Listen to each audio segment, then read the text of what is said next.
কুষ্টিয়ায় সরকার নির্ধারিত মূল্যের চেয়ে বেশি দামে গ্যাস সিলিন্ডার বিক্রির অভিযোগে দুই প্রতিষ্ঠানকে মোট ১,৫,০০০ টাকা জরিমানা করেছে জেলা ভোক্তা অধিকার সংরক্ষণ অধিদপ্তর। আজ বেলা ১টায় শহরের বিভিন্ন এলাকায় এই অভিযান চালিয়ে জরিমানা করা হয়। অভিযানে নেতৃত্ব দেন ভোক্তা অধিকার সংরক্ষণ অধিদপ্তরের সহকারী পরিচালক মাসুম আলী।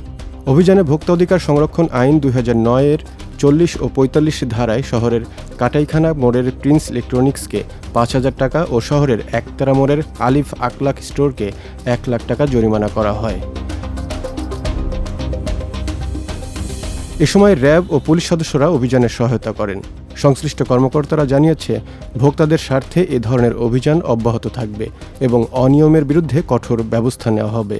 আজকে জাতীয় ভোক্তা অধিকার সরকার অধিদপ্তর কুষ্টিয়া জেলা কার্যালয় কর্তৃক আমাদের যে বাসাবাড়ির cylinder gas ১২ KG cylinder gas আজকে আমাদের এই ডিলার পর্যায় থেকে আমরা শুনতে পারলাম যে ডিলার পর্যায় থেকে খুচরা বিক্রেতাদের কাছে ১৮০০ টাকা করে বিক্রি হচ্ছে, কিন্তু সরকার কর্তৃক নির্ধারিত রেটটা অনেক কম।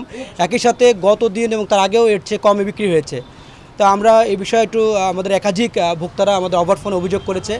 এই অভিযোগের প্রেক্ষিতে আমরা একটা লিখিত অভিযোগ পাই। সেই লিখিত অভিযোগের প্রেক্ষিতে আমরা কাটাইখানা মোড়ের একটি প্রিন্স ইলেকট্রনিক প্রতিষ্ঠানকে আমরা অতিরিক্ত দামে গ্যাস বিক্রয়ের জন্য ৫,০০০ টাকা জরিমানা করেছি। একই সাথে এই গ্যাসটা যে ডিলার পয়েন্ট, বিশেষ করে আমাদের ওমেরা গ্যাসটি, এই যে আলিফ আকলাক হলো ইনার এই কুষ্টিয়া ডিলার, এই ডিলার পয়েন্টে আমরা এসে খোঁজ নিলাম যে আসলে কি মূল্য বৃদ্ধি ঘটেছে কিনা বা বেশি মূল্যে ক্রয় করেছে কিনা।